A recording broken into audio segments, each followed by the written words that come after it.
not my home, I'm just a passing through. òótọ́ ni bẹ́ẹ̀ náà ni tá a bá dàgbà dògbó fọwọ́ páwú fèrègì jobi tá a gbélé ayé ṣeun rere tá a bá wá fihàn lélẹ̀rí bí àgbáre ibùgbé ìkẹyìn tó yẹ ká fìhàlẹ́ ààyè tó yẹ kó wuyì ni tọ́wọ́ àbùkù ní kàn títí láì kánrin kése láti wá sìnkú àgbà sáàyè tí ò ní dìbàjẹ́ Rest Park and Garden ìtẹ́ òkú aládàáni tó fini lọ́kànbalẹ̀ ní gbogbo lẹ̀ Ìjẹ̀ṣà àkọ́kọ́ rú ẹ̀ ní South West Nigeria tí mùsùlùmí tó nígbàgbọ́ láàyè ń bẹ fún ààbò tó péye pẹ̀lú ibi ìjọsìn fáwọn ẹlẹ́sìn méjèèjì Rest Park and Garden private cemetery tó gbòǹtẹ̀ ìjọba ni o kódà lẹ́yìn ọ̀pọ̀lọpọ̀ ọdún ẹ láǹfààní láti ṣe àbẹ̀wò lóòrèkóòrè sójú orí ẹni yín owó péréte lẹ́ẹ̀fi sìnkú sí Rest Park and Garden ìkọjá káàdì ló wà lópòpónà Iléṣà sí Òṣogbo fún àlàyé lẹ́kùnrẹ́rẹ́ ẹ pè 0703-114-9526. I can't feel at home in this world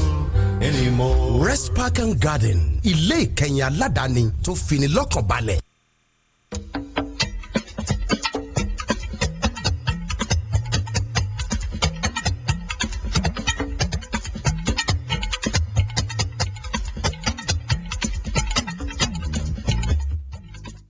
ẹ káàbọ̀ lẹ́ẹ̀kan sí a sì ń tẹ̀síwájú lórí ètò lágbo òṣèlú lórí Freedom Television àti Unique FM níbikíbi tẹ́ ti ń wò wá tẹ́ ti ń gbọ́ wá.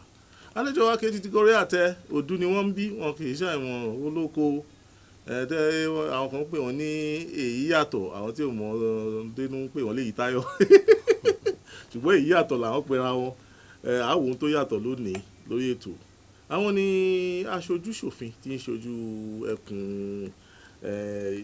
ọwọ́ oòrùn Iléṣà ní ilé ìgbìmọ̀ aṣòfin ìpínlẹ̀ Ọ̀ṣun ṣáájú ìhùn wọ́n ti jẹ́ kọmíṣánná fún ètò ọ̀gbìn àti àfọwọ́sowọ́pọ̀ àti oúnjẹ ṣepọ̀ láàrin ìlú ní ọdún 2010 sí ọdún 2014 lọ́wọ́lọ́wọ́ àwọn ni aṣojú ṣòfin ní ìwọ̀ Iléṣà yẹn Iléṣà West State Constituency ju gbogbo ẹ lọ wọ́n jọ oníṣòwò ọ̀pọ̀lọpọ̀ máa pè wọ́n ní orúkọ kan àwọn ló sọ ẹnu oníkọ̀lá àti gbọ́kàn mú kí n káàbọ̀ Honourable Wálé Adédoyin. ẹ ṣe àtọkùn. Honourable Prince lórí dàbí pé ìjọba kọ́kọ́ pè ra yín orúkọ tẹ́ pè ní ọmọọba ni mí ọmọọba Wálé Adédoyin. bẹ́ẹ̀ni orúkọ wọn làwọn èèyàn ń pè yín ta yẹn. èyí yàtọ̀ ni. èyí yàtọ̀ yẹn àwọn tó ń pè yín lórúkọ kan tó jọ mú oúnjẹ rí. bóyá bukadiri àlẹ lọ alámàlà bí Wálé ẹlẹ́bà mo kí yẹn káàbọ̀ sórí ètò ṣe gan ni ju gbogbo ẹ lọ òṣèlú ṣẹ́nu ẹ̀jẹ̀ ló wà ní abẹ́kọ́ ìyẹn torí pé ó ti tójọ́ mẹ́ta ń sìn tá a bá kà ní méní méjì ó ti tó méní méjì mẹ́ta ṣe kọ́ ni àbínú ẹ̀jẹ̀ ló wà. màá fẹ́ lè sọ pé ó wà nú ẹ̀jẹ̀ díẹ̀ torí pé tabaníkà wò nígbà tá a ti wà ní iléèwé ni a ti ń ṣe bí òṣèlú díẹ̀ òṣèlú iléèwé àlùtà tabadẹ̀ níkà wò náà láyé secondary school ẹni tán bá ti fi sípò òṣèlú náà ni mo máa ń sọ fún àwọn èèyàn nígbà tí mo wà ní iléèwé gíga èmi ni senior prefect boy ní àsìkò tí lásìkò tèmi àrò òṣèlú náà nígbà tá a dẹ̀ ti wà ní University of Lagos èmi ni financial secretary faculty èmi ni welfare secretary hall èmi ni secretary general department mo tún jẹ́ PRO fún Federation of Ìjẹ̀ṣà Student Union ńgbà yẹn so ó ti wà nù ara díẹ̀ náà tá a ti ń wò ṣùgbọ́n òṣèlú iléèwé ó yàtọ̀ sí ti ìta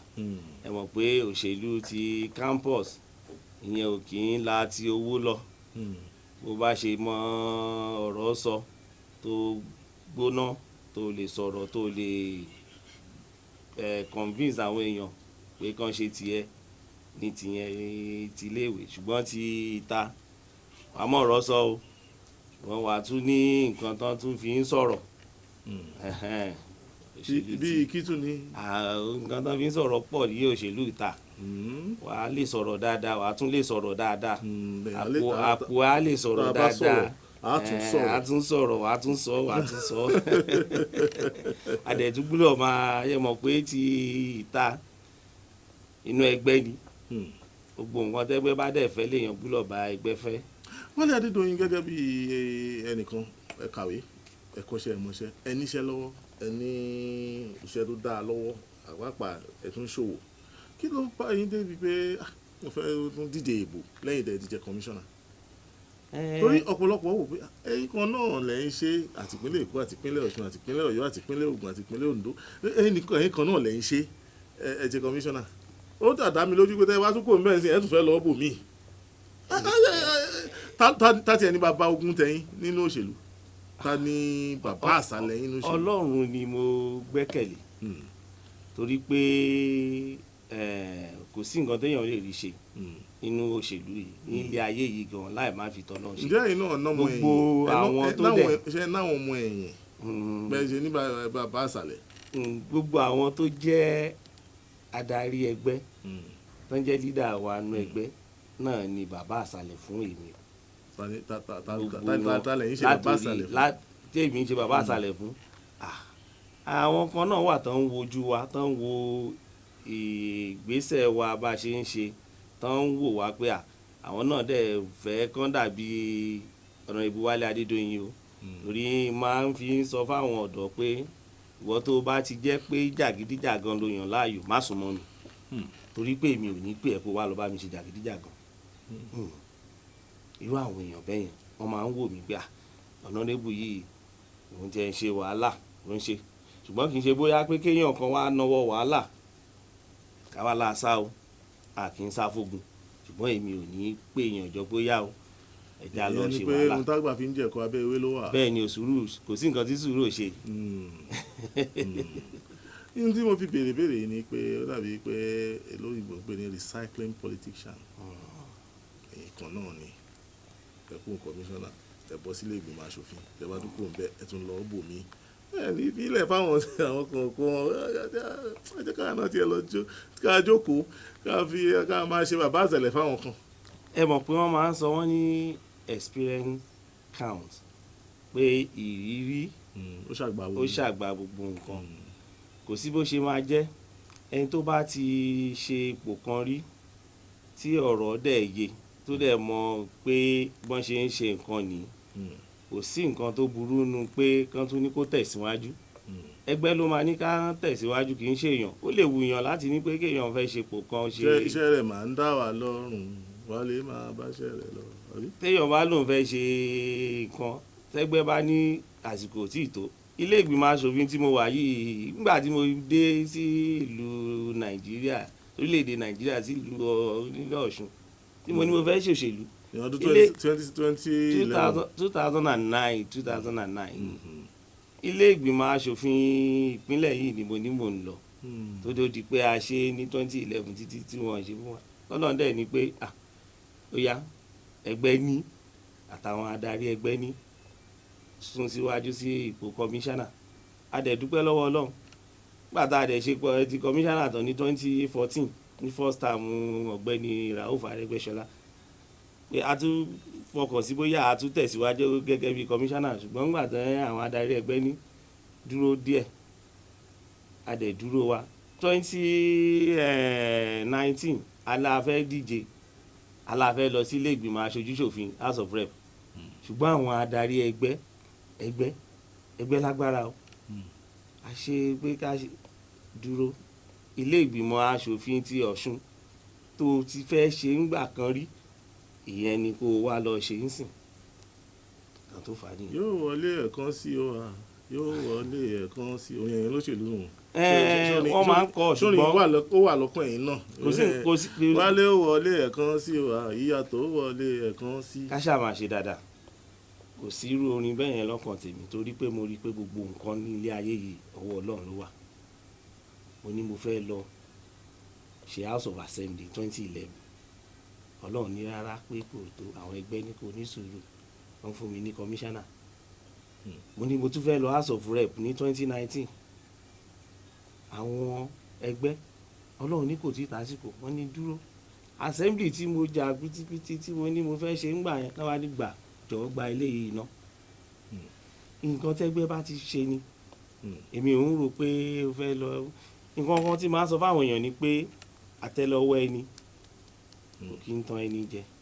ìwọ tó bá lọ fẹ́ ṣèṣòlù tó bá ti múṣẹ́ lọ́kùnkúndùn nǹkan tí ò tọ́ ni wọ́n á fi lọ. ilé ìgbìmọ̀ asòfin ìpínlẹ̀ Ọ̀ṣun tẹ́ ẹ bá rí ìyàwó àtọkọ tó ń ṣe wọléwọ̀de tó ń fẹ́ràn ara wọn àwọn kan ní ó ti fọkọ ẹ̀ lóògùn jẹ ó ti fọkọ ẹ̀ ní nǹkan jẹ. ilé ìgbìmọ̀ asòfin ìpínlẹ̀ Ọ̀ṣun àti ìjọba ìpínlẹ̀ Ọ̀ṣun wọ́n jà tí ẹ̀ ju ṣíà ṣẹ̀ṣẹ̀ àwọn kan wá ń sọ wípé Tuji ni rubber stamp ni wọ́n ti gbówó rọ̀gùnrọ̀gùn fún èyí yàtọ̀ kò ní sàn kankan tó tako ìjọba ìpínlẹ̀ Ọ̀ṣun kí ló dé tí ilé ìgbìmọ̀ asòfin ó yẹ kẹ́ tiẹ̀ fún ìjọba tiẹ̀ láti ṣiṣẹ́ ó tiẹ̀ ti tutù jù lọ́ba ló kún ó kún lọ́ba ló fà ó fà ṣé tòótọ́ ẹ jẹ́ kí n ṣàlàyé kankan ṣé tòótọ́ ni wọ́n ṣẹ́tù. ẹ jẹ́ kí n ṣàlàyé àwọn kankan tí ò kí ń yá wọn pọ̀ ni pé èmi gẹ́gẹ́ bí ọmọ ẹgbẹ́ APC ìjọba tó wà ń ta yìí ìjọba APC ìyẹn dífá fún pé mo lọ́wọ́ nínú ìjọba yìí ìgbékalẹ̀ ìjọba yìí and adema sọ nǹkan kan pé kò sí nǹkan tí ìjọba tó bá wà ń ta tó máa ń ṣe àlàkalẹ̀ ẹgbẹ́ tó gbé síbẹ̀ ni inú ẹgbẹ́ kan la jọ wà inú òkùnkùn kan la ti ń mumi kò sí nǹkan tó wà nù pé ọmọlẹ́gbìmọ̀ aṣòfin pé tán bá tí ìmọ̀ pọ̀ ń ṣiṣẹ́ ni pé kán máa bájọba tó wà lórí àlééfà kán máa bá wọn jà torí pé wọ́n ní rubber stamp wọ́n ṣe ẹ wo ọdún mẹ́jọ láti 2010 to 2018 ti ọ̀gbẹ́ni Rauf Arẹ́gbẹ́ṣọlá mi ò rò bí pé ẹ lè gbọ́jà àwọn ìjọba àti ilé ìgbìmọ̀ aṣòfin lẹ́ẹ̀kan rí gbogbo nǹkan mèremère tán dẹ̀ ṣe ń gbà yìí ẹ mọ̀ pé tíjọba bá ń ṣe nǹkan ó ní ìfọwọ́sí ilé ìgbìmọ̀ àtìlẹ́yìn ilé ìgbìmọ̀ aṣòfin ni torí pé nǹkan tó ń fẹ́ ṣe nǹkan tó táwa náà rí pé ó máa jẹ́ kí ìdàgbàsókè kó wà ń lù ní kí ló máa wá fa gbọ́n mi sí omi òtó ìyẹn àlàkalẹ̀ nǹkan tó ń fẹ́ ṣe nínú bọ́jẹ̀tì wọn á ti ṣe presentation á ti wò á ti jọ yẹ̀ wò eléyìí dá eléyìí ẹ ṣe bí eléyìí ẹ ṣe bí eléyìí ó ti dòun nìyẹn nǹkan tó bá ti mú wa fọwọ́ sí budget fún ìjọba fún gómìnà láti ní pé ó yá kó carry on kó máa ṣe gbogbo nǹkan bí eléyìí kò sí nǹkan tó tún yẹ kó máa fa ìjà tábà nípa fẹ́ ṣe eléyìí tó ń pè ní oversight yes ara àwọn iṣẹ́ wa ni ká ṣe oversight táwa eléyìí ó kù díẹ̀ káàtó ẹ ṣe eléyìí dáadáa o fún àǹfààní gbogbo ìlú ni fún àǹfààní wa náà ni ìjọba tó bá wà ń ta tó bá fẹ́ ṣe dáadáa tí mo gbà pé ìjọba tiwa o ìjọba APC gbogbo nǹkan tó bá jẹ mọ́ pé kéèyàn ṣe nǹkan tó dáa ó máa ń jẹ àwa lógún àǹtá bá dẹ̀ ti mọ̀ pé gbogbo nǹkan tó ń ṣe yìí ó ń ní ìmọ̀ sí ilé ìgbìmọ̀ aṣòfin kí ló wá fẹ́ fa ìjà kí ló fẹ́ fa tó máa sọ pé ìjọba tó wà ń ta yìí sìn gbogbo nǹkan tó ń ṣe yìí ẹ wò ní ìlú Iléṣà báyìí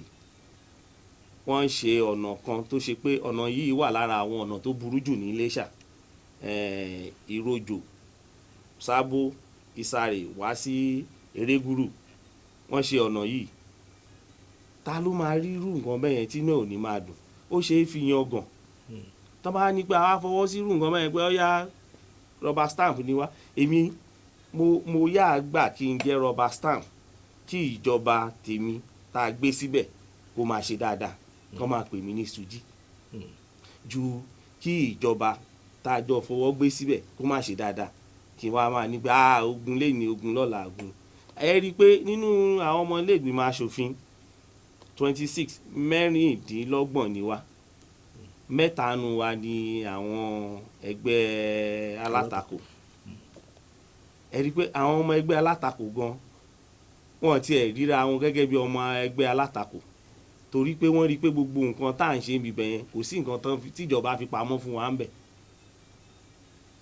wọn náà ó ti túmọ̀ sí pé gbogbo nǹkan tá à ń ṣe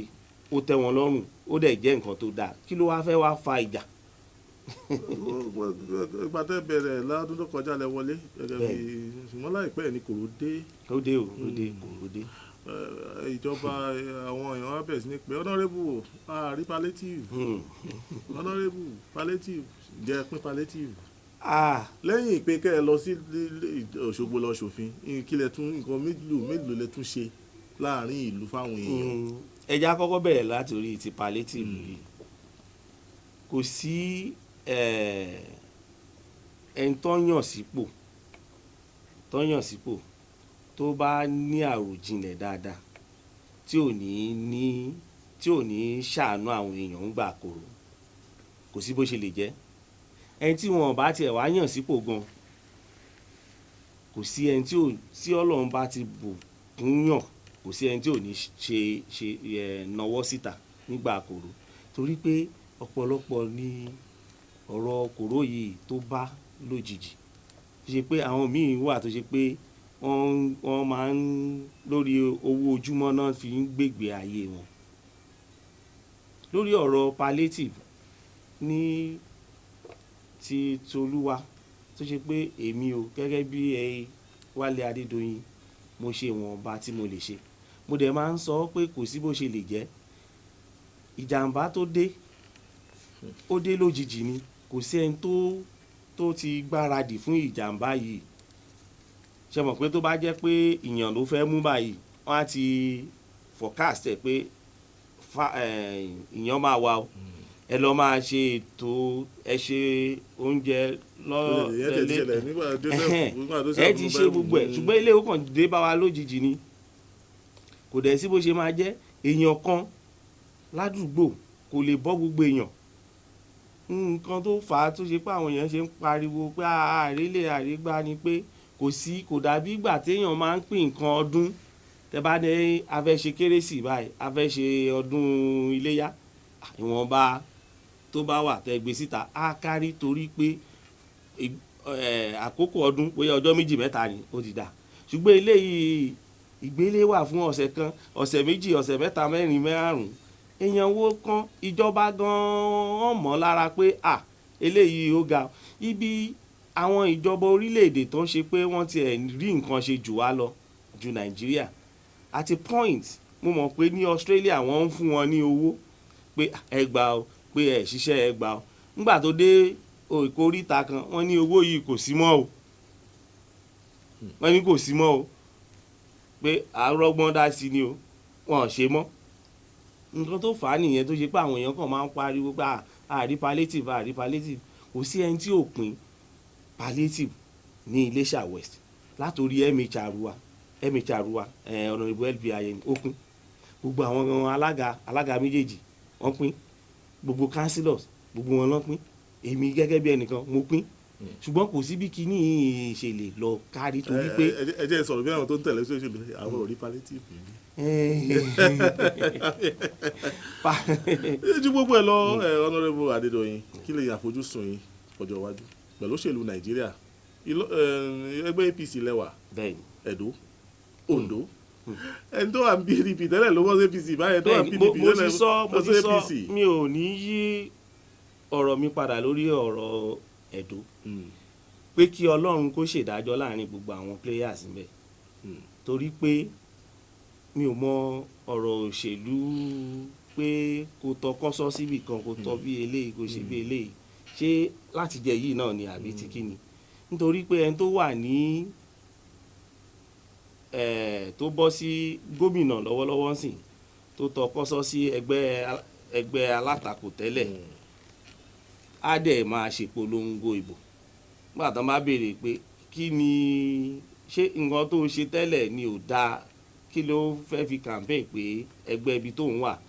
wọ́n dáa ẹgbẹ́ yẹn ò dáa wọ́n ṣe gbá wọ́n ṣàwo ó lágbára díẹ̀ mo ṣe ń wò pé láàrin gbogbo wọn kí àwọn ọmọ ìlú Ẹdó kàn fọ́lò ẹ̀rí ọkàn wọn kàn lọ dìbò fún ẹgbẹ́ tó bá mọ̀ pé ó máa ṣe wọ́n láǹfààní. It's beyond individuals now because the two personalities I don't know crisscross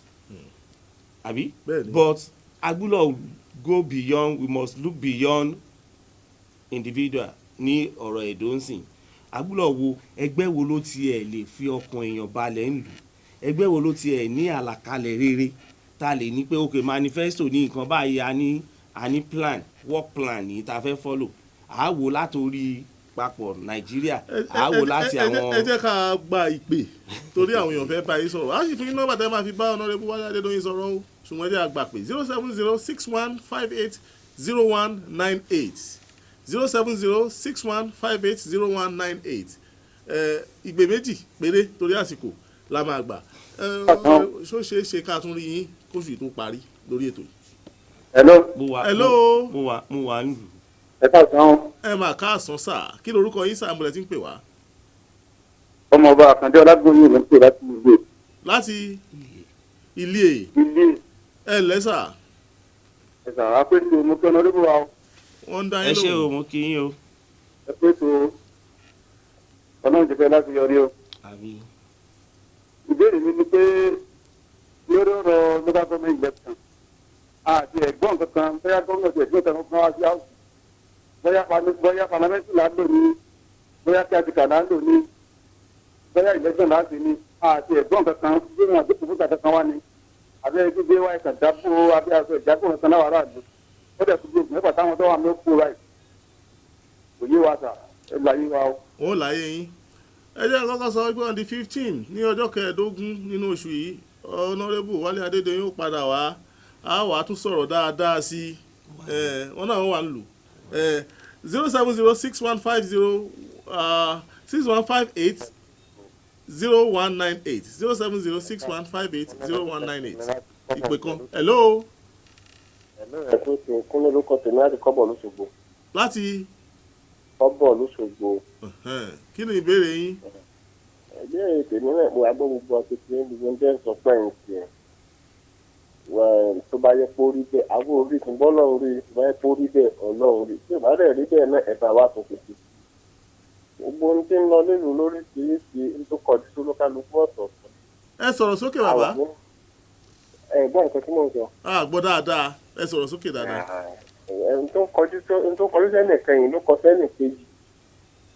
nǹkan yìí ń rí ilẹ̀ yìí ń sọ àwa ò rí ṣùgbọ́n orí ara wọn ti rí táwọn ò rí ọlọ́run dáná ìfẹ́ rẹ́pọ̀tù ló kọ́ ọmọdé wa àwọn local government tó kù náà àwọn ò bóyá ká. àwọn ò sí rẹ́pọ̀tù ẹ bá wa bẹ́tò ìbò Honorable Wálé Adédoyin aṣojú iléègbìmọ̀ aṣojú Iléṣà West iléègbìmọ̀ aṣòfin ìpínlẹ̀ ní ẹ ṣe ẹ dáhùn béèrè ti bí yẹn ká fún wọn lórí ọ̀rọ̀ ti local government àwọn èèyàn kan máa ń kanjú ni ẹ tó ń gbé ààbò bọ̀ wá bá ní aráàlú tí kò kì í garùn gbogbo kì í ṣe bóyá wọ́n ti gbéwèé kan wá sí ilé ìgbìmọ̀ asòfin lórí ọ̀rọ̀ ètò ṣùgbọ́n a mọ̀ pé àwọn tó wà ní ìgbọ̀nù ètò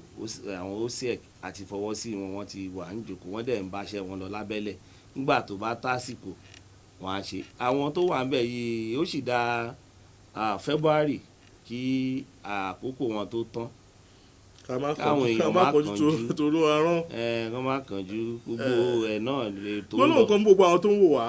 gbólóhùn kan fún gbogbo àwọn tó ń gbọ́ wá gbólóhùn kan fún gbogbo wọn ní ìwọ̀ oòrùn Iléṣà gbólóhùn kan fún gbogbo ọmọ ìpínlẹ̀ Ọ̀ṣun. mo kí gbogbo àwọn ọmọ bíbí ìpínlẹ̀ Ọ̀ṣun pé àsìkò kòró yìí Ọlọ́run á kó wa yọ mo dẹ̀ nígbàgbọ́ pé Ọlọ́run tiẹ̀ ti ń kó wa yọ ká dẹ̀ tẹ̀lé ìlànà tí ìjọba là kalẹ̀ fún àti dáàbò bo ara wa lórí ọ̀rọ̀ kòró mo wá kí gbogbo àwọn olùgbé ní Iléṣà West àwọn constituents mi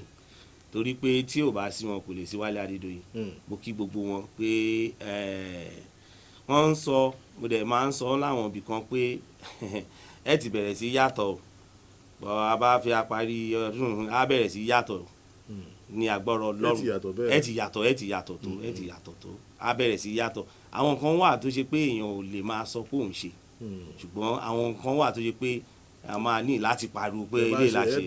bẹ́ẹ̀ ni ó sì kù díẹ̀ mo fọkàn wọn balẹ̀ pé èmi ọmọ ọba Wálé Adédoyin tọ́mọ̀ tẹ́lẹ̀ tọ́mọ̀ mi ò yàtọ̀ sí bí mo ṣe wà tẹ́lẹ̀. wọ́n ní ti agbádùn àbí ti agbádùn yẹn. mo dẹ̀ máa bẹ̀yìn gan níbẹ̀ tí ṣe sọ pé on the 15 pé máa wá àkókò tẹ̀ ń fún wa yóò tó. ẹnìkan lẹ́wàá lọ́ọ̀dì 15. Ọlọ́run àṣẹ. àjọ jókòó tẹ̀tẹ̀rẹ̀ bẹ́ẹ̀ni ọ̀rọ̀ pọ̀ tá a máa sọ. ọ̀rọ̀ pọ̀ torí pé àwọn nǹkan míì wà tó yẹ kí n sọ tí ò dẹ̀ jẹ́ pé àti torí ẹ̀ lọ́nà ìfilẹ̀ padà wá. ẹ wo gbogbo nǹkan tó ń ṣẹlẹ̀ ní tanzan iṣẹ́ rójò ó yẹ ká sọ̀rọ̀ iṣẹ́ ọ̀gbìn. gbogbo ẹ̀ lásọ gẹ́gẹ́ bí akọ́ṣẹ́mọṣẹ́ ní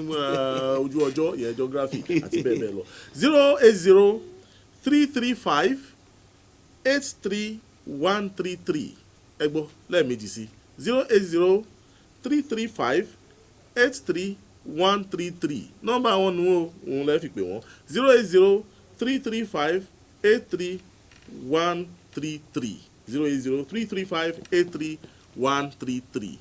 mo dúpẹ́ púpọ̀ lọ́wọ́ ọ̀gbẹ́ni Abíọ́lá Ọlátúbọ̀sún tó jẹ́ amúgbálẹ́gbẹ̀ẹ́ ọ̀nàrẹ́bù Wálé Adédoyin ọ̀nàrẹ́bù ẹ ṣé púpọ̀ ẹ ṣé a máa rí ibà ọjọ́ 15 oṣù yìí látúnjọ pàdé ń bí Ọlọ́run má fàtúnrí a máa fi ṣe lọ Bísí Àlàdé Bello ní alámòjútó ètò Délé Àjàyí àti Bọ̀dé Adéwọ̀yẹ̀ náà jọ pawọ́pọ̀ ṣe olóòtú ètò Jàre Ayọ̀ Martins lórúkọ tèmi lágbo òṣèlú lẹ́tọ̀ àtúnríra lọ́jọ́ mẹ́jọ.